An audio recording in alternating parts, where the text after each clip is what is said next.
जिसे हम लोग क्या नाम देते हैं, SN1 मैकेनिज्म। तो SN1 जो है उसकी फुल फॉर्म क्या होती है, unimolecular nucleophilic substitution reaction, unimolecular. इसका मतलब इस रिएक्शन की जो मोलिकुलरिटी होती है ना वो कितनी होती है, 1। मोलिकुलरिटी कैसे 1 होती है वो देखिए। ये रिएक्शन जो है वो 2 स्टेप में होती है, ठीक है। इसका जो स्टेप 1 होगा वो क्या होगा, फॉर्मेशन ऑफ कार्बोकैटायन। और स्टेप 2 जो होता है वो क्या होता है, इसका अटैक ऑफ न्यूक्लियोफाइल, जो कल हम लोगों ने डिस्कस कर लिया था, ठीक है। तो न्यूक्लियोफाइल अटैक करेगा कार्बोकैटायन पर, है ना, और फिर आपको क्या देगा, प्रोडक्ट देगा। अब क्या होता है कि जो फॉर्मेशन ऑफ कार्बोकैटायन वाला स्टेप होता है वो स्टेप क्या होता है, काफ़ी स्लो स्टेप होता है। और जो सेकंड वाला स्टेप होता है वो स्टेप क्या होता है, फास्ट होता है। और हमें पता है कि जो हमारा स्लो स्टेप होता है वही एक्चुअल में क्या होता है, RDS होता है, रेट डिटरमाइनिंग स्टेप होता है। और रेट डिटरमाइनिंग स्टेप में यहाँ पे न्यूक्लियोफाइल वर्क नहीं कर रहा, न्यूक्लियोफाइल का कोई भी रोल नहीं है, सिर्फ और सिर्फ सबस्ट्रेट ही समझ लिए आप रोल प्ले कर रहा है अपना। तो हम ये कहते हैं कि इसके RDS में सिर्फ सबस्ट्रेट आ रहा है। तो इसका जो रेट लो बनेगा वो क्या बनेगा, rate is directly proportional to concentration of substrate only. यानी इसकी जो रेट है वो न्यूक्लियोफाइल की कंसंट्रेशन पे डिपेंड ही नहीं करती। तो कई बार क्वेश्चन आता है कि अगर न्यूक्लियोफाइल की कंसंट्रेशन 2 टाइम इंक्रीज कर दी जाए तो बताओ क्या होगा, 3 टाइम इंक्रीज कर दी जाए तो क्या होगा। और मैकेनिज्म जो हो रही होती है वो SN1 हो रही होती है। तो ध्यान रखना, न्यूक्लियोफाइल की कंसंट्रेशन को इंक्रीज करने से रेट पर कोई भी इफेक्ट नहीं आएगा। तो इसका जो रेट लो बनता है वो क्या बनता है, rate is equal to K into concentration of substrate. Nucleophile पे डिपेंड ही नहीं कर रहा। दैट्स वाई इसकी हम ये कह सकते हैं कि ये यूनिमोलिकुलर है, मतलब इसकी मोलिकुलरिटी कितनी है, 1। और अगर कोई हमसे पूछो इसका ऑर्डर कितना होगा, ऑर्डर क्या होता है, रेट लो के अंदर जो रिएक्टेंट होते हैं उनकी कंसंट्रेशन की पावर्स का सम होता है। तो सबस्ट्रेट की पावर कितनी आ रही है, 1 आ रही है। तो दैट्स वाई इसका ऑर्डर भी क्या है, 1 है। ये हमारे पास क्या है, SN1 मैकेनिज्म के बारे में कुछ चीज़ें जो हम लोगों ने देखी। SN1 में कुछ बातें और मैंने आप लोगों को एक्सप्लेन की थी कल की क्लास के अंदर, शायद आपको याद होगा, है ना। वो क्या थी, SN1 की अगर हम बात करते हैं तो SN1 के अंदर रेसिमिक मिक्सचर बनता है, ठीक है। और मैंने ये भी कहा था कि अगर आपका आप बोर्ड का एग्ज़ाम दे रहे हैं या फिर आपके सामने ऑप्शन नहीं है ना, inversion of axis of inversion वाला, तब आपका आंसर क्या आएगा, रेसिमिक मिक्सचर। बट अगर किसी भी ऑप्शन में एक्सिस ऑफ इन्वर्जन लिखा हुआ है तो याद रखना SN1 जो होता है उसके अंदर भी एक्सिस ऑफ इन्वर्जन ही होगा। यानी कि सिर्फ और सिर्फ आप ये नहीं कह सकते कि जो है रेसिमिक मिक्सचर बनेगा, ठीक है। ये सारी बातें हमारे पास आ जाती हैं SN1 में। SN1 में अगर आप देखो तो एक और चीज़ है कि SN1 में क्या बन रहा है हमारे पास, SN1 जो मैकेनिज्म है उसके अंदर कार्बोकैटायन बन रहा है हमारा इंटरमीडिएट कार्बोकैटायन, यानी कार्बन पे कौन सा चार्ज आ रहा है, पॉजिटिव। अच्छा, जब कार्बन के ऊपर पॉजिटिव चार्ज आता है जिसको हम कार्बोकैटायन कहते हैं, तो कार्बोकैटायन की एक स्पेशलिटी होती है कि जो कार्बोकैटायन होता है ना वो रीअरेंज हो सकता है। तो यहाँ पे हमारे पास क्या टॉपिक आएगा, rearrangement of carbocation, rearrangement of carbocation. इसका क्या मतलब है, देखिए इसका मतलब ये होता है कि आपका जो कार्बोकैटायन है वो अनस्टेबल कार्बोकैटायन से किस में, स्टेबल कार्बोकैटायन में कन्वर्ट हो सकता है। अगर आपका जो कार्बोकैटायन है वो अनस्टेबल है तो वो स्टेबल कार्बोकैटायन में कन्वर्ट हो सकता है। अब स्टेबल कार्बोकैटायन का मतलब क्या है वो समझिए। देखिए कभी मान लीजिए आपके पास 2 डिग्री कार्बोकैटायन है और उसको चांस मिलता है कि वो 3 डिग्री कार्बोकैटायन में कन्वर्ट हो जाए, तो क्या होगा, वो 3 डिग्री कार्बोकैटायन में कन्वर्ट हो जाएगा।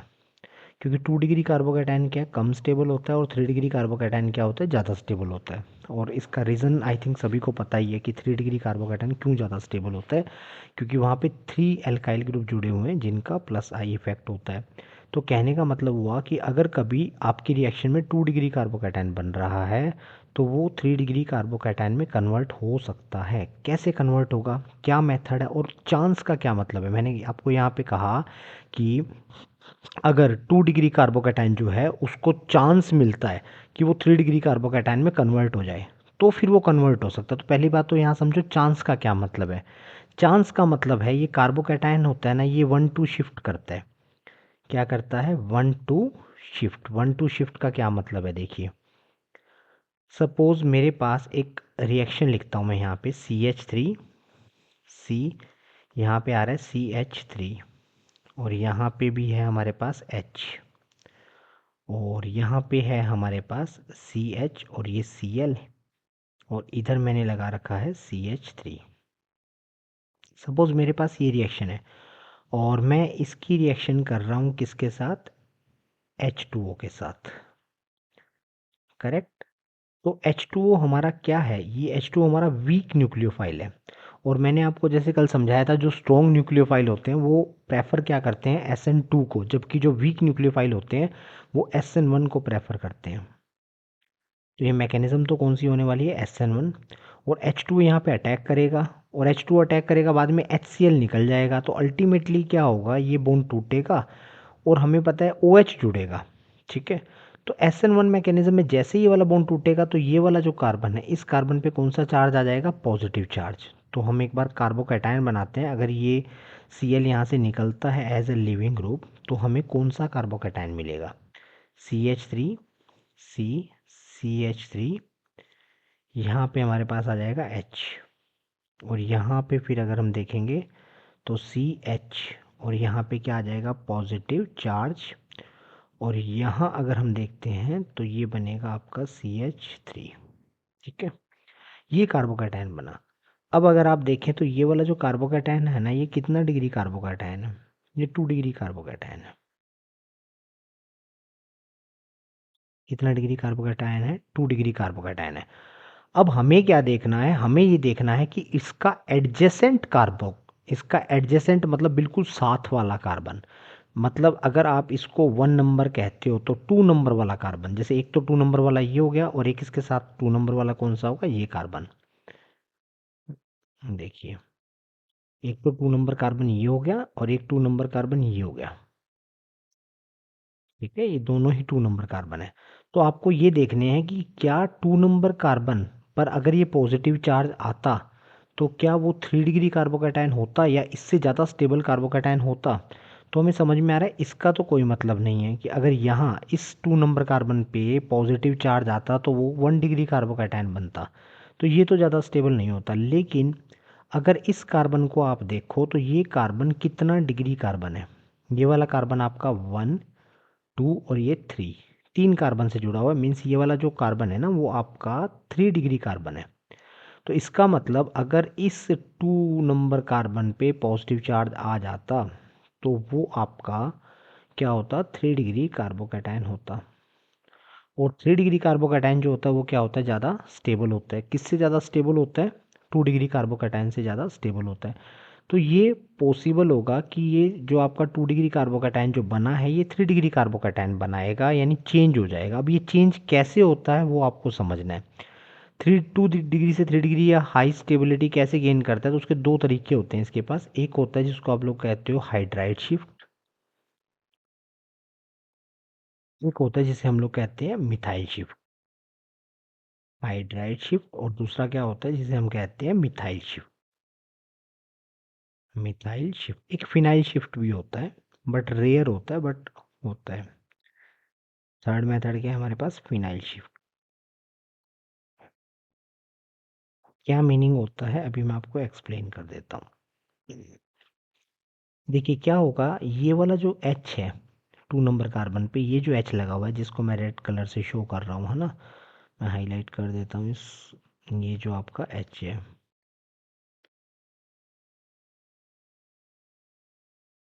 ये जो H है, ठीक है।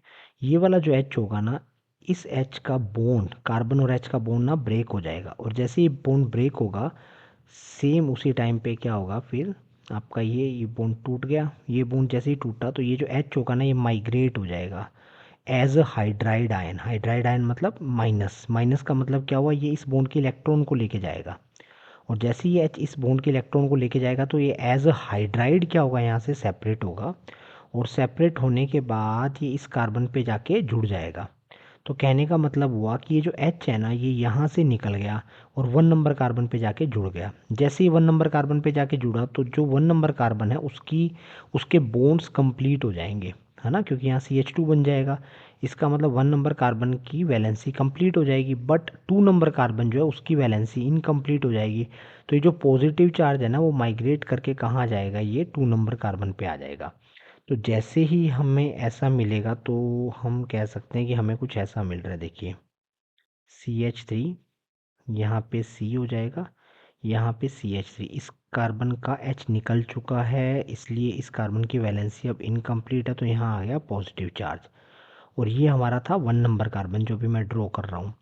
इस पर वो H जाके जुड़ जाएगा तो यहाँ बन जाएगा CH2, इसकी वैलेंसी कंप्लीट हो गई, और ये क्या है हमारा पास CH3। ठीक है, तो ये हमें इस तरह से मिल जाएगा। अब अगर हम यहाँ देखें तो यहाँ पे हमारा जो कार्बोकैटायन है, फिलहाल ये जो कार्बोकैटायन है ये क्या बन गया हमारा 3। तो हम इसको क्या कहते हैं, इसको हम लोग कहते हैं हाइड्राइड शिफ्ट। क्लियर है? इसे हम हाइड्राइड शिफ्ट क्यों कह रहे हैं, क्योंकि जो H है ना, वो H हमारा क्या हुआ है, माइग्रेट हुआ है। ठीक है, H जो हो रहा है वो क्या हो रहा है, माइग्रेट हो रहा है। तो हम इसको क्या कहते हैं, हाइड्राइड शिफ्ट।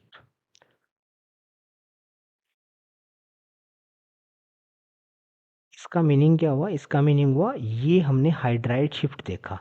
अब जो न्यूक्लियोफाइल अटैक करेगा, तो वो न्यूक्लियोफाइल कौन था हमारा, OH नेगेटिव। वो OH नेगेटिव कहाँ अटैक करेगा, इस कार्बोकैटायन पे अटैक करेगा। तो हमारा जो प्रोडक्ट बनेगा ना, वो ये प्रोडक्ट बनेगा CH3 C CH3, और यहाँ पे कौन आगे जुड़ जाएगा, OH, और यहाँ पे क्या होगा CH2, और ये बनेगा CH3। ये हमारा मेजर प्रोडक्ट बनेगा। अब अगर आप इस चीज़ को देखो ना तो आपको समझ में आएगा। देखो, अगर आप इस चीज़ को देखो, मैं थोड़ा सा, है ना, जूम करता हूँ ताकि आपको ये चीज़ समझ में आ जाए। देखिए, अगर हम इसको ध्यान से देखिए, यहाँ पे हो क्या रहा था, आपका ये जो Cl है ना, ये यहाँ जुड़ा हुआ था, जुड़ा हुआ था ना। आप इसको नंबरिंग दोगे ना, तो ये 1 नंबर हो गया कार्बन, ये 2 नंबर हो गया, और ये मान लो 3 नंबर हो गया। इस तरह से आप नंबरिंग दे दो कोई भी, या उधर से स्टार्ट करो ना। तो यहाँ पे क्या, ये Cl कहाँ जुड़ा हुआ है, इस कार्बन पे जुड़ा हुआ है। करेक्ट, इस कार्बन के ऊपर Cl जुड़ा हुआ है। तो हमें क्या लग रहा था, यहीं से Cl हटेगा और यहीं आके OH जुड़ जाएगा, बट ऐसा नहीं हुआ ना। OH कहाँ पे आके जुड़ा, इस कार्बन पे आके OH जुड़ा। तो हमारा प्रोडक्ट जो है ना, वो डिफरेंट बना है। और वो किसकी वजह से डिफरेंट बना है, क्योंकि यहाँ पे क्या हुआ है, हाइड्राइड शिफ्ट हुआ है। यहाँ पे कौन सा शिफ्ट हुआ है, हाइड्राइड शिफ्ट हुआ है। इसको हम कैसे समझ सकते हैं, देखिए, इस चीज़ को हम समझते हैं कि एक्चुअल में हुआ क्या है यहाँ पे। हम ऐसा कह सकते हैं कि यहाँ पे क्या था, मान लो अगर कोई मुझसे ये कहे, बोन लाइन फॉर्मूला बना लेते हैं हम लोग, इजी रहेगा। यहाँ पे है हमारे पास Cl, करेक्ट, और हमने एक न्यूक्लियोफाइल दिया इसको OH नेगेटिव, और मैकेनिज़्म मान लो मैं बता रहा हूँ आपको कौन सी मैकेनिज़्म है, ये SN1 मैकेनिज़्म है। तो हमें क्या लगता है, हमें लगता है कि जहाँ से Cl निकलेगा वहीं आगे OH जुड़ जाएगा। तो हम अपना जो प्रोडक्ट बनाते हैं या सोचते हैं कि ऐसा बनेगा, हमें तो लगता है कि ये प्रोडक्ट बनेगा, बट एक्चुअल में ये वाला जो प्रोडक्ट होगा ना, वो माइनर होगा। माइनर का मतलब बहुत कम बनता है। इसका जो मेजर प्रोडक्ट होगा ना, वो ये होगा। यहाँ पे ये मिथाइल है और यहाँ पे क्या जुड़ेगा, OH जुड़ेगा। ये प्रोडक्ट है ना, ये मेजर है। आई थिंक सभी को समझ में आ गया होगा कि ये मेजर प्रोडक्ट कैसे बना है। ये मेजर प्रोडक्ट ऐसे बना है कि यहाँ से Cl निकला, यहाँ क्या आया, कार्बोकैटायन बना। जैसे यहाँ कार्बोकैटायन बना तो ये H यहाँ से माइग्रेट कर गया, तो ये कार्बोकैटायन इधर मूव कर गया, तो आपको ये कार्बोकैटायन मिल गया, देखो, है ना। तो जैसे ये वाला कार्बोकैटायन मिला, अब आपका जो न्यूक्लियोफाइल है यानी OH नेगेटिव आयन है, वो यहाँ अटैक करेगा। तो आपको ये वाला प्रोडक्ट जो बनेगा ना, वो क्या बनेगा, मेजर प्रोडक्ट बनेगा। तो ये मैंने क्या बताया, हाइड्राइड शिफ्ट कैसे होता है। अब अगर हम देखें तो हम लोग समझेंगे कि मिथाइल शिफ्ट कैसे होता है। देखिए, सेकेंड शिफ्ट जो मैंने आपको बताया वो कौन सा है, मिथाइल शिफ्ट। ठीक है, मिथाइल शिफ्ट कैसे होता है, देखिए हम लोग देखते हैं। मिथाइल शिफ्ट में एक्चुअल में क्या होता है कि जो मिथाइल ग्रुप होता है ना, वो मूव करेगा। मिथाइल ग्रुप कैसे मूव करता है, सपोज हमारे पास ये कंपाउंड है, ठीक है, और यहाँ पे कोई हमारा लिविंग ग्रुप जुड़ा हुआ है, जैसे आई जुड़ा हुआ है, और इसकी रिएक्शन हम किससे कर रहे हैं, OH नेगेटिव आयन से कर रहे हैं। और जो हमारी मैकेनिज्म हो रही है वो कौन सी है, SN1 है। अब क्या होने वाला है, अब यहाँ से आई निकलेगा, तो जैसे यहाँ से आई निकलेगा तो आपको कुछ इस तरह से कार्बोकैटायन मिल जाएगा। लेकिन हमें साफ साफ दिखाई दे रहा है कि ये जो कार्बोकैटायन है ये कितना डिग्री है, 2 डिग्री है। करेक्ट। और मुझे देखना है कि इसका एडजेसेंट कार्बन, इसका एडजेसेंट का मतलब हो गया कि हम ये सोच सकते हैं कि यहाँ पे ये वाला कार्बन, कौन सा वाला कार्बन, जो अपना ये वाला कार्बन है, या फिर आप कहिए ये वाला कार्बन, इन दोनों कार्बन में से कोई इससे ज़्यादा डिग्री का है क्या। तो हमें समझ में आएगा कि ये जो कार्बन है वो कितना डिग्री है, 4 डिग्री है। करेक्ट। तो इसकी डिग्री क्या है, ज़्यादा है, तो अगर यहाँ पॉजिटिव चार्ज आता तो वो क्या होता, ज़्यादा स्टेबल होता, वो कार्बोकैटायन ज़्यादा स्टेबल होता। हालांकि 4 डिग्री कार्बोकैटायन होते ही नहीं है, बट कैसे क्या होगा वो देखिए, बट इसकी डिग्री 4 डिग्री है। अब क्या होगा कि ये जो आपका कार्बन है ना, जिस कार्बन को मैं ये सर्कल कर रहा हूँ, जिसको मैंने 4 डिग्री लिखा है, इस कार्बन पे क्या जुड़े हुए हैं, इस कार्बन पे 2 मिथाइल ग्रुप जुड़े हुए हैं, एक मिथाइल ग्रुप ये जुड़ा हुआ है और एक मिथाइल ग्रुप ये जुड़ा हुआ है। हाइड्राइड नहीं है, मतलब कोई भी एच नहीं है। यहाँ पे भी क्या जुड़ा हुआ है, CH3 जुड़ा हुआ है। एच नहीं है इस कार्बन के ऊपर।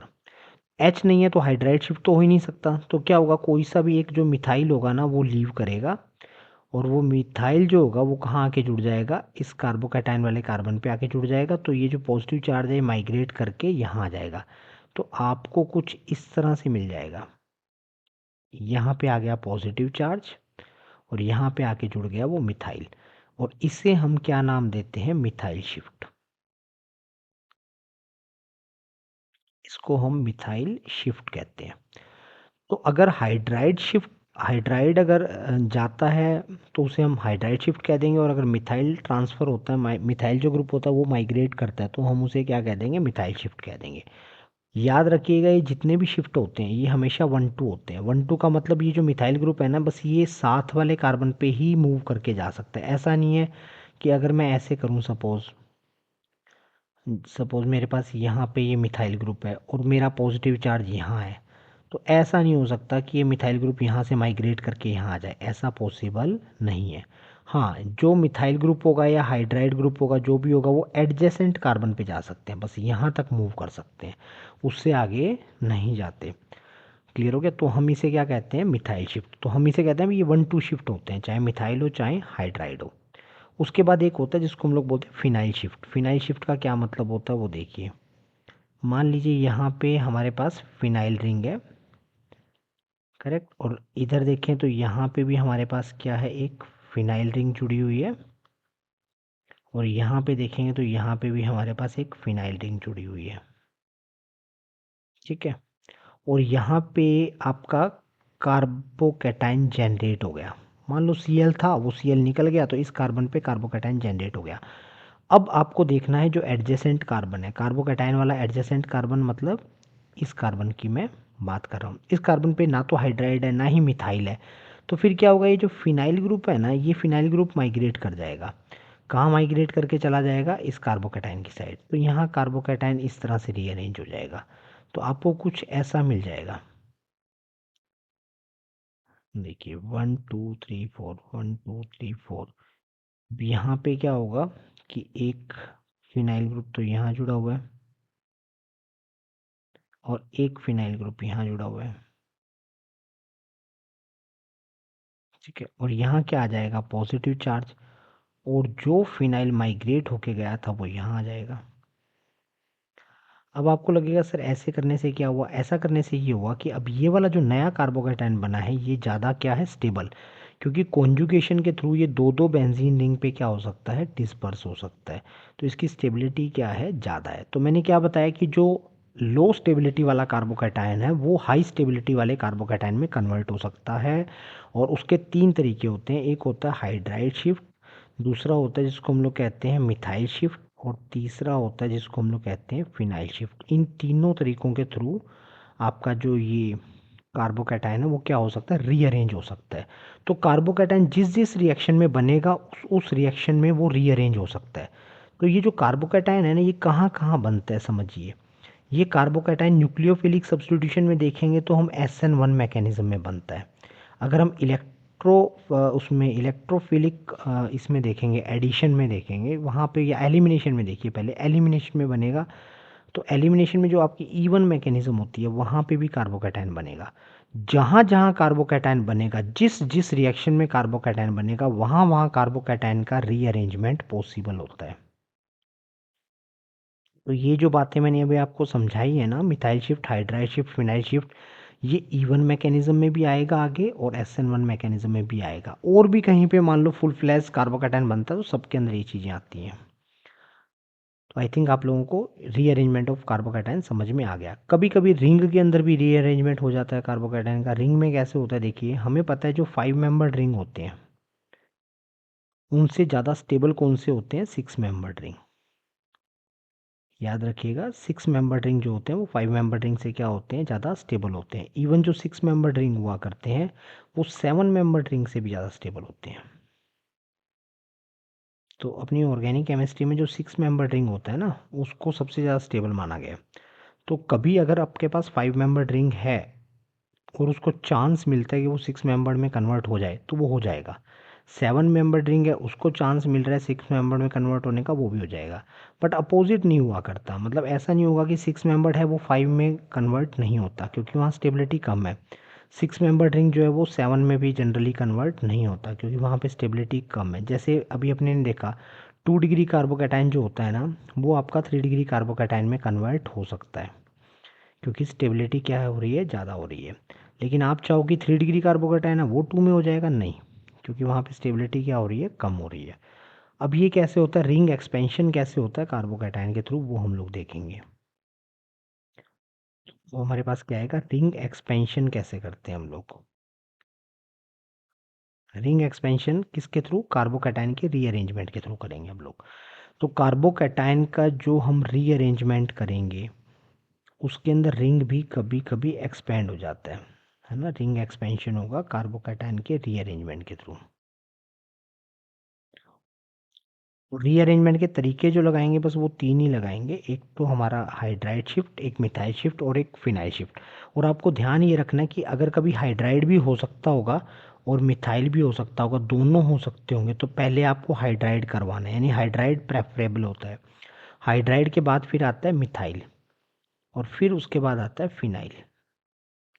तो हाइड्राइड शिफ्ट सबसे पहले होता है, फिर मिथाइल शिफ्ट और उसके बाद लास्ट में कौन सा होता है, फिनाइल शिफ्ट। क्या मतलब है रिंग एक्सपेंशन का, देखिए सपोज़ मेरे पास एक रिएक्शन आती है ना, और उसमें कुछ इस तरह से दे रखा है मुझे।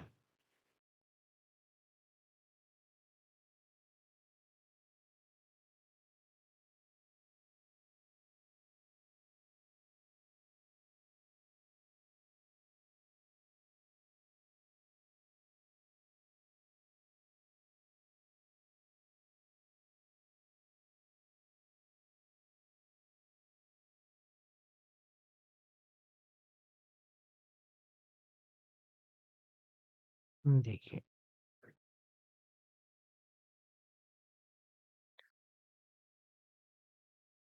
कुछ इस तरह से हमारे पास ना 5 मेंबर रिंग है और यहाँ पे क्या जुड़ा हुआ है इसके साथ, CH2, और इस CH2 के साथ क्या जुड़ा हुआ है, Cl। अब इसकी रिएक्शन कर दी गई, किसके साथ कर दी गई, H2O के साथ। तो हमें पता है H2O क्या है, हमारा वीक न्यूक्लियोफाइल है। वीक न्यूक्लियोफाइल है तो ये फिर क्या देगा हमें, SN1 मैकेनिज्म देगा। SN1 मैकेनिज्म हो रही है तो कार्बोकैटायन बनेगा। तो हमें क्या लगता है, जिस बच्चे को शिफ्ट वगैरह रिंग एक्सपेंशन का नहीं पता तो उसको क्या लगेगा, अगर पूछा जाए क्या प्रोडक्ट बनेगा तो वो क्या प्रोडक्ट बनाएगा, इस Cl को यहाँ से हटा देगा और OH लगा देगा। तो वो आपसे कहेगा कि सर ये प्रोडक्ट बनेगा, देखो इसके अंदर यहाँ पे CH2 लगा देगा और यहाँ पे क्या लगा देगा, OH लगा देगा, कहेगा सर ये बनेगा। बट एक्चुअल में इसका ये वाला प्रोडक्ट जो है वो माइनर प्रोडक्ट है। माइनर मतलब बहुत कम क्वांटिटी में बनता है। तो अगर आप ये बना कर आ रहे हो तो इसका मतलब आपका आंसर क्या है, रोंग है। आपको कोशिश ये करनी होती है कि मेजर प्रोडक्ट बनाओ। तो एक्चुअल में इसका मेजर प्रोडक्ट ये बनता है, साइक्लोहेक्सेनोल। ठीक है, इसका मेजर प्रोडक्ट क्या बनता है, ये। तो ऐसा क्यों हुआ, क्योंकि एक्चुअल में यहाँ पे ना कार्बोकैटायन बनेगा और ये जो कार्बोकैटायन है अभी फिलहाल ये कितना मेंबर रिंग है, 5 मेंबर। और अगर मैं रिंग के अंदर इस कार्बन को इंक्लूड कर दूं तो ये कितना मेंबर बन जाएगा, 6 मेंबर। तो 5 मेंबर रिंग जो होते हैं वो 6 मेंबर रिंग में कन्वर्ट हो सकते हैं। कैसे हो सकते हैं वो हमें यहाँ पे समझना है। तो हम सबसे पहले थोड़ा मैकेनिज्म को देखते हैं। होगा क्या, ये वाला बॉन्ड यहाँ से टूटेगा और टूटने के बाद फिर क्या होगा आपके पास, इस तरह से कार्बोकैटायन बनेगा। और वो जो कार्बोकैटायन है वो कुछ ऐसा है, CH2 है, और इस CH2 के ऊपर कौन सा चार्ज है, पॉजिटिव चार्ज है। ये कार्बोकैटायन बन रहा है। ठीक है, अब क्या होगा इसके अंदर अगर हम देखें, अगर अभी जैसे मैंने बताया फिलहाल ये 5 मेंबर रिंग है, अगर ये 6 मेंबर रिंग में कन्वर्ट हो जाए, अगर ये 6 मेंबर रिंग में कन्वर्ट हो जाए तो ज़्यादा स्टेबल हो जाएगा। तो हम क्या करते हैं, ये वाला बॉन्ड है ना यहाँ से तोड़ देते हैं। अब कौन सा बॉन्ड टूटेगा, आप ना बेस्ट ये रहेगा आप नंबरिंग कर लीजिए। तो जब आप कार्बन की नंबरिंग करेंगे ना तो आपको समझ में आएगा। जैसे मान लो सपोज इसको आपने कार्बन नंबर 1 दे दिया, इसके साथ वाले को आपने कार्बन नंबर 2 दे दिया, ठीक है। उसके बाद फिर इसको कार्बन नंबर 3 दे दिया, फिर कार्बन नंबर 4 कर दिया, 5 कर दिया, और फिर ये क्या कर दिया, 6 कर दिया। ठीक है, तो आपने क्या किया, 2 और 6 के बीच के बॉन्ड को तोड़ दिया। जैसे ही 2 और 6 के बीच के बॉन्ड को तोड़ोगे, है ना, ब्रेक करोगे, तो क्या होगा, ये जो बॉन्ड के इलेक्ट्रॉन है, किसके, 2 और 6 के बीच के बॉन्ड के इलेक्ट्रॉन है, इनको माइग्रेट कर दो कहाँ पे, 6 पे। जैसे ही 2 और 6 के बीच के बॉन्ड के इलेक्ट्रॉन को 6 नंबर कार्बन लेकर जाएगा तो 6 पर कौन सा चार्ज आ जाएगा, नेगेटिव, और 2 पर कौन सा चार्ज आ जाएगा, पार्शियल पॉजिटिव। अब ये जो 6 नंबर कार्बन है, जिस कार्बन पे पार्शियल नेगेटिव चार्ज आया है, ये इस कार्बोकैटायन के ऊपर अटैक करेगा। क्यों करेगा, क्योंकि जो नेगेटिव चार्ज है वो पॉजिटिव की साइड अट्रैक्ट होता है। तो 6 नंबर कार्बन जुड़ेगा किसके साथ, 1 के साथ, और 2 और 6 के बीच का बॉन्ड टूट जाएगा। तो जैसे ही 6 नंबर कार्बन 1 नंबर कार्बन के साथ जुड़ गया तो हमारे पास क्या बनेगा, इस तरह से 6 मेंबर रिंग बन जाएगा। करेक्ट। अब ये हमारा जो 1 नंबर कार्बन है, तो मान लो ये हमारा 1 नंबर कार्बन है, 1 के साथ कौन जुड़ गया, 1 के साथ जुड़ गया अभी 6, तो ये 6 हो गया हमारा। करेक्ट। और फिर 2 कहाँ गया, 2 कहाँ था, 1 के साथ था, तो 1 के साथ ये रहा 2, फिर ये 2 के साथ 3 4, इस तरह से नंबरिंग हो जाएगी 3 4 5।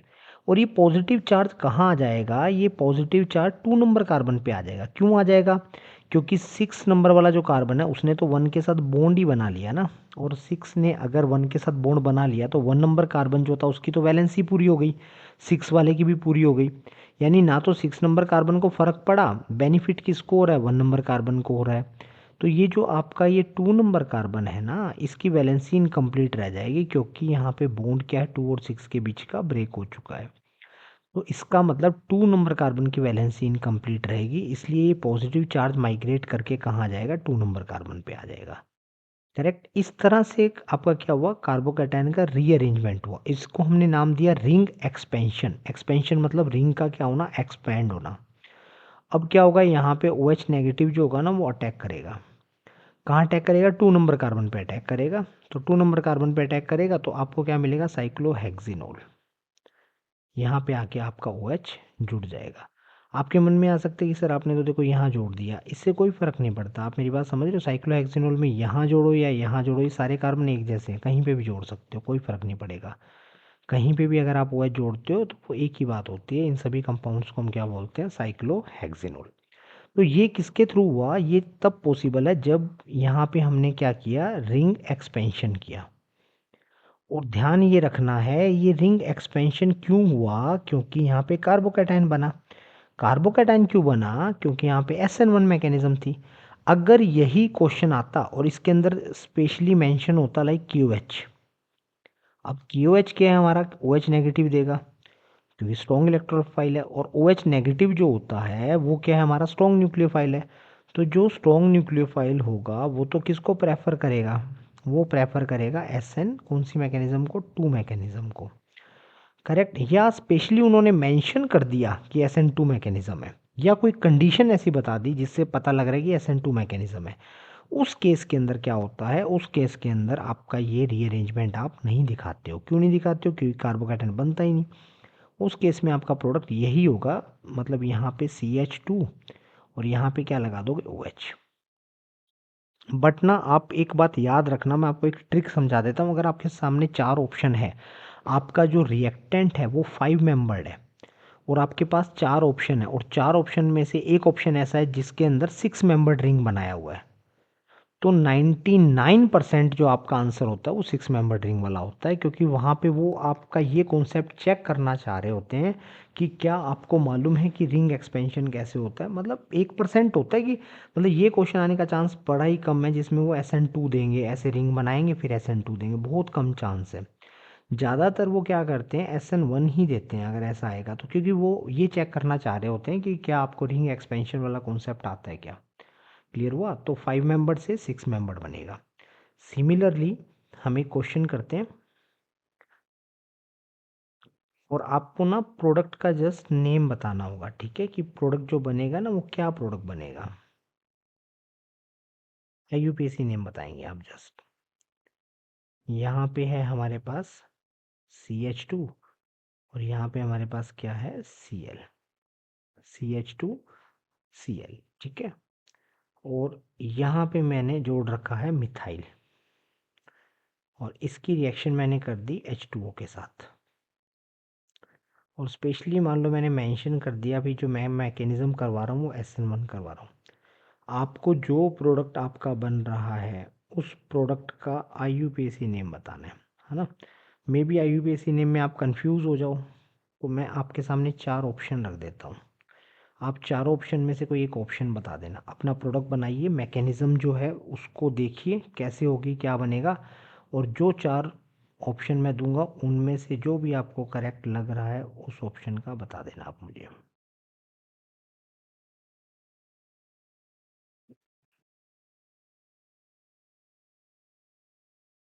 एक ऑप्शन आपके सामने ये आ रहा है,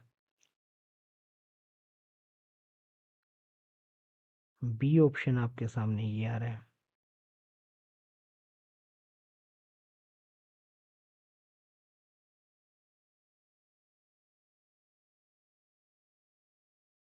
सी ऑप्शन आपके सामने कुछ इस तरह से आएगा।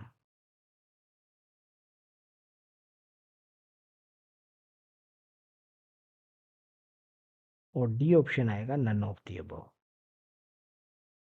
और याद रखिएगा जब भी आपको इस तरह के क्वेश्चन सॉल्व करने होते हैं तो आपको मेजर प्रोडक्ट बताना होता है, माइनर नहीं बताना होता, मेजर प्रोडक्ट बताना होता है। बी आएगा सर, बी है। है ना, बी लग रहा है आपको, ठीक है देखते हैं, है ना। तो ऑब्वियसली हमारा आंसर क्या होगा, देखो आप यहाँ से सबसे पहले मैकेनिज्म से देखते हैं ना, कुछ बच्चों को नहीं पता लगा हो तो ये Cl यहाँ से निकाल दो। जैसे ही Cl यहाँ से निकालोगे तो आपको प्रोडक्ट क्या मिलेगा, कुछ ऐसा कार्बोकैटायन मिलेगा शुरुआत के अंदर। ये CH2 आ जाएगा और यहाँ पे क्या आ जाएगा पॉजिटिव चार्ज, करेक्ट, और ये बन गया आपके पास। अब आपको क्या करना है, शिफ्ट दिखाना है। अब आप खुद सोचो, ये जो कार्बोकैटायन है, ये वाला जो हमारा कार्बोकैटायन, मतलब रिंग तो बन सकता है ना, रिंग जो बनेगा वो 5 मेंबर से 6 मेंबर बनेगा, तो ये वाला बॉन्ड भी टूट सकता है। अब मैं नंबरिंग देता हूँ ताकि आसान हो जाए। 1, फिर यहाँ पे सपोज ये 2 नंबर कार्बन हो गया, है ना, फिर ये आपका 3 हो गया, 4 हो गया, 5 हो गया, 6 हो गया। तो अब आप खुद सोचो, आप 2 और 6 के बीच का अगर बॉन्ड तोड़ते हो, 2 और 6 के बीच का बॉन्ड तोड़ोगे या 2 और 3 के बीच का बॉन्ड तोड़ोगे, कौन से बॉन्ड को ब्रेक करोगे आप। चलो हम दोनों बॉन्ड्स ब्रेक करके देखते हैं। मान लीजिए आपने 2 और 3 के बॉन्ड को ब्रेक किया, तो इस बॉन्ड को अगर आपने ब्रेक किया तो 3 नंबर कार्बन वहाँ अटैक करेगा CH2 पे, करेक्ट। कहाँ अटैक करेगा, 3 नंबर कार्बन। तो 3 नंबर कार्बन ने अटैक किया कहाँ, 1 नंबर कार्बन पे, तो 6 मेंबर रिंग बन गया। अब ये कार्बन मान लो आपका 1 है, ठीक है, ये कार्बन 1 है, 1 नंबर कार्बन, 1 के साथ क्या जुड़ा हुआ था 2, तो ये 2 नंबर कार्बन हो गया। फिर ये आपका 3 नंबर कार्बन हो गया, ये 4 नंबर कार्बन हो गया, ये 5 नंबर कार्बन हो गया और ये 6 नंबर कार्बन हो गया। अब जो आपका मिथाइल ग्रुप जुड़ा हुआ है वो मिथाइल ग्रुप कहाँ जुड़ा हुआ है, मिथाइल ग्रुप तो आपका 3 नंबर कार्बन पे है ना, तो आप 3 नंबर कार्बन पे मिथाइल ग्रुप जोड़ोगे। अब क्या होगा, जो 2 नंबर कार्बन पे उस पर पॉजिटिव चार्ज आएगा ना, तो 2 नंबर कार्बन पे क्या आएगा, पॉजिटिव चार्ज आएगा, आपको ये स्ट्रक्चर मिलेगी। तो अब आप जरा सोचो, जैसे ही आपके पास ये बनेगा तो इसके अंदर भी तो 1 2 हाइड्राइड शिफ्ट पॉसिबल है ना, क्योंकि यहाँ पे इसका एडजेसेंट कार्बन क्या है, 3 डिग्री है। तो ये पॉजिटिव चार्ज माइग्रेट होके यहाँ आएगा और 3 नंबर से जो H था वो H कहाँ आ जाएगा, 2 नंबर पे आ जाएगा, हाइड्राइड शिफ्ट हो जाएगा। तो आपको कुछ ऐसी स्ट्रक्चर मिल जाएगी। और ये पॉजिटिव चार्ज यहीं आ गया। अब क्या होगा, जो आपका न्यूक्लियोफाइल है, न्यूक्लियोफाइल मतलब कौन, OH नेगेटिव, वो कहाँ अटैक करेगा, इसी कार्बन पे अटैक कर जाएगा जिस कार्बन पे मिथाइल ग्रुप जुड़ा हुआ था। तो जैसे वो इस कार्बन पे अटैक कर जाएगा तो आपका जो प्रोडक्ट है वो कुछ ऐसा बन जाएगा, यहाँ पे रिंग और यहाँ पे क्या आ गया, OH। तो कहने का मतलब है कि आपको कौन सा आंसर मिल रहा है, ये बी, है ना। अब आपको लगेगा सर ये और ये डिफरेंट है, दिखने में डिफरेंट है, बट IUPAC नेम देखोगे तो सेम आएगा। जिस कार्बन पे OH जुड़ा हुआ उसी पे मिथाइल है, जिस कार्बन पे OH जुड़ा हुआ उसी पे मिथाइल है। IUPAC नेम दोनों के क्या है, सेम है। तो आई थिंक आपको रिंग एक्सपेंशन वगैरह के बारे में समझ में आ गया है ना, जो चीज़ मैं आप लोगों को एक्सप्लेन करना चाह रहा था। तो ये ध्यान रखना, ये सारी चीज़ें आप कहाँ करते हो, ये सब चीज़ें आपको वहाँ करनी है जहाँ पे कार्बोकैटायन बन रहा है ना। अगर कार्बोकैटायन बन रहा है तो ये सब चीज़ें जो है वो पॉसिबल है। इसके बाद देखिए, है ना, ये हमारी SN1 मैकेनिज़्म को हमने यहाँ पे कंप्लीट किया है। और SN1 मैकेनिज़्म की कुछ बातें हैं जो मैंने आपको बता दी हैं। नेक्स्ट हमारे पास क्या आता है, मैंने कहा था न्यूक्लियोफिलिक सब्स्टिट्यूशन रिएक्शन है ना, वो कितने तरीके की है, वो 3 तरीके की है आपके पास, SN1, SN2 और एक होती है SNI। SNI का मतलब क्या होता है, internal nucleophilic substitution reaction, SNI। और मैंने आपको ये भी कहा था, ये सिर्फ और सिर्फ NCERT में आपकी एक ही रिएक्शन है, एक ही रिएक्शन है जिसमें SNI दिखाई हुई है, वो इम्पोर्टेंट है। और वो रिएक्शन कौन सी है, डार्जन रिएक्शन होती है, जहाँ पे हम क्या करते हैं, अल्कोहल लेते हैं ROH, और उसकी रिएक्शन हम किससे करवाते हैं, SOCl2 से करवाते हैं। और उसके बाद हम फिर क्या बनाते हैं, हम बनाते हैं RCl,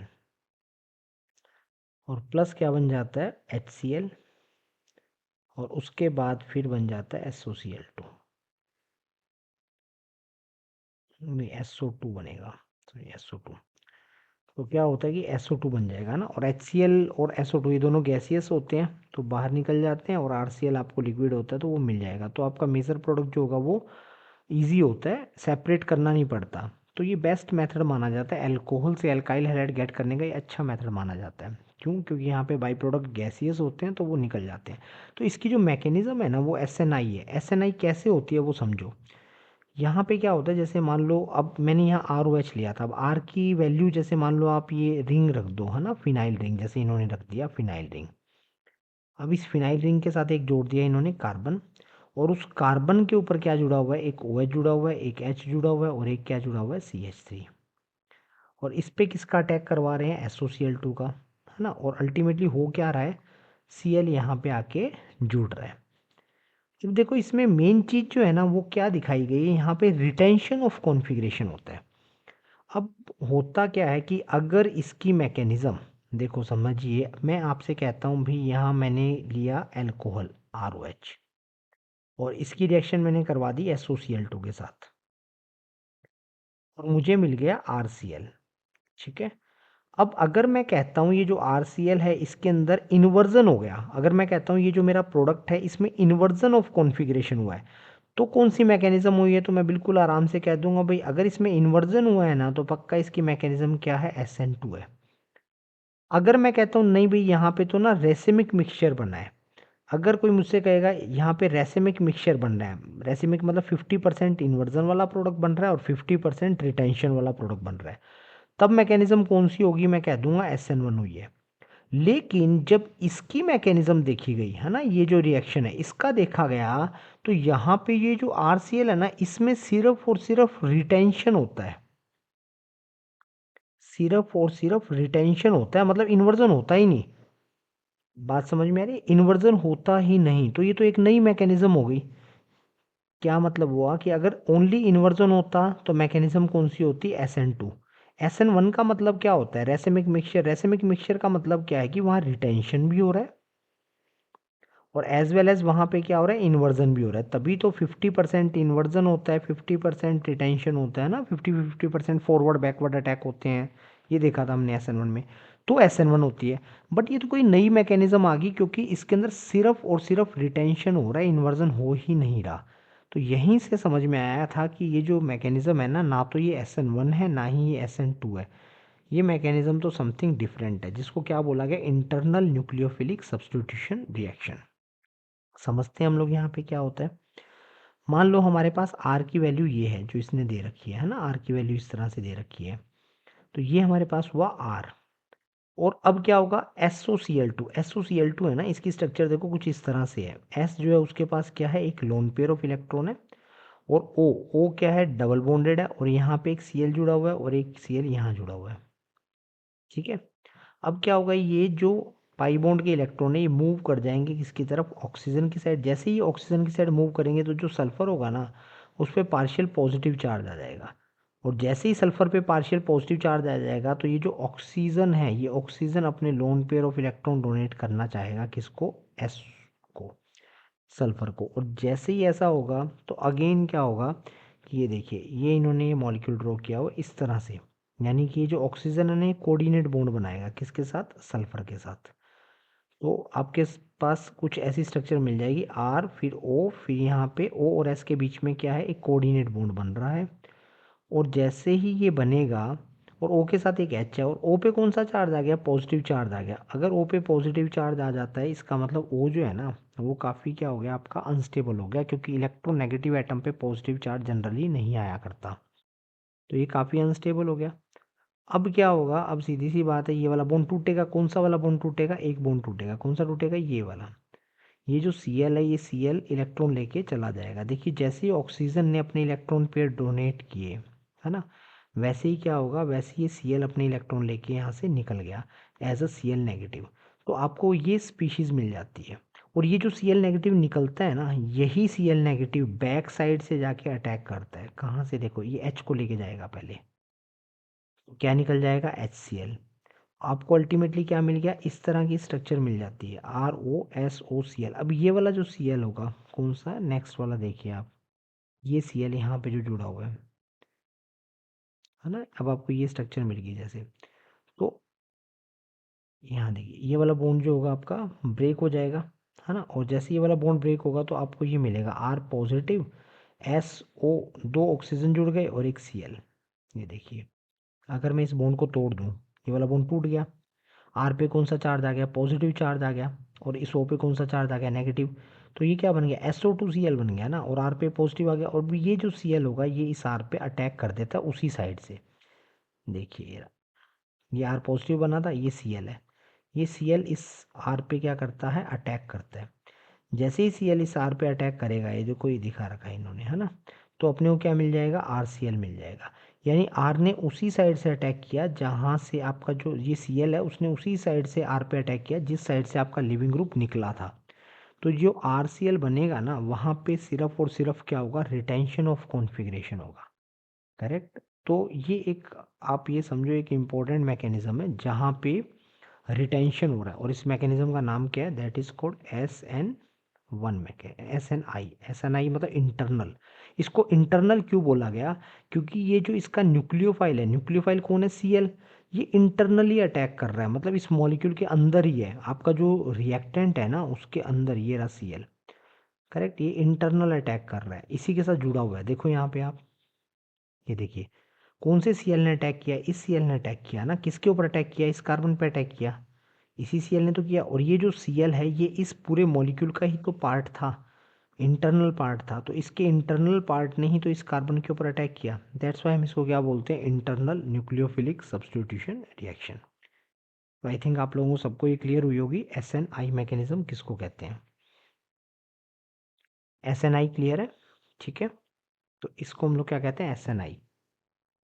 तो बेसिकली हम लोग समझे तो हमने तीन तरह की मैकेनिज्म को स्टडी किया, SN2, SN1 और SNI। तीनों की अलग अलग कंडीशन है। SNI में तो कुछ है नहीं, वो तो आपकी सिर्फ एक ही रिएक्शन में हो रही है, जो आपकी डार्जन रिएक्शन है उसी के अंदर होती है। अभी तक जो टॉपिक्स बताए इनके अंदर कोई डाउट है तो पूछिए आप लोग।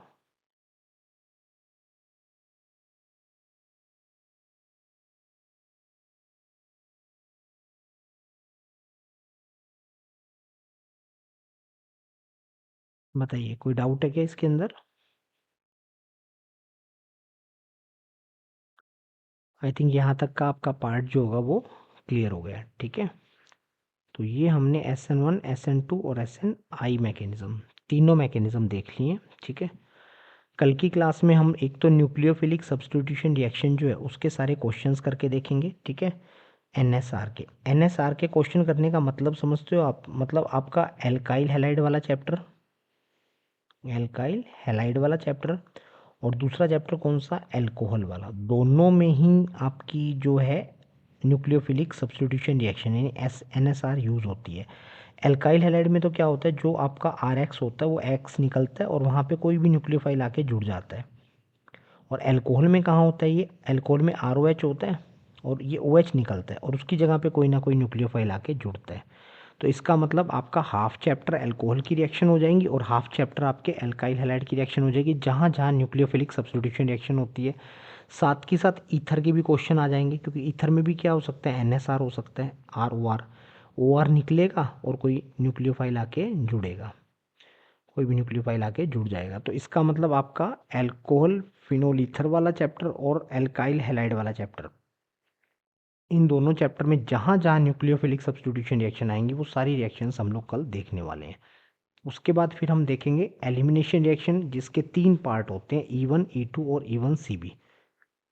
E1 E2 और E1 CB, ये मैकेनिज्म है एलिमिनेशन की। और एलिमिनेशन आपको कहाँ देखने को मिलेगा, एलिमिनेशन आपको देखने को मिलेगा एल्कोहल वाले चैप्टर के अंदर, थोड़ा बहुत एल्काइल हैलाइड वाले में मिलेगा और थोड़ा बहुत एल्कीन के जो मेथड ऑफ प्रिपरेशंस है वहाँ मिलेगा, ठीक है। तो इसका मतलब जैसे ही हम E1 E2 और E1 CB कर लेंगे, ये मैकेनिज्म कर लेंगे, तो हमारा एल्काइल हैलाइड की सारी रिएक्शन हो जाएंगी, एल्कोहल फिनोल ईथर की भी सारी रिएक्शन हो जाएंगी और एल्कीन जो है उसके कुछ मेथड ऑफ प्रिपरेशन हमारे कंप्लीट हो जाएंगे। तो हम जो ऑर्गेनिक कर रहे हैं ना, उस चीज़ को समझिए हम मैकेनिज्म वाइज कर रहे हैं, मतलब जिस जिस चैप्टर में जो जो मैकेनिज्म फॉलो हो रही है उसको देखेंगे। और इस तरह से करके फिर हम एडिशन करेंगे। एडिशन मैकेनिज्म कहाँ यूज़ होगी, जहाँ एल्कीन वाला चैप्टर होता है उसकी जो केमिकल प्रॉपर्टी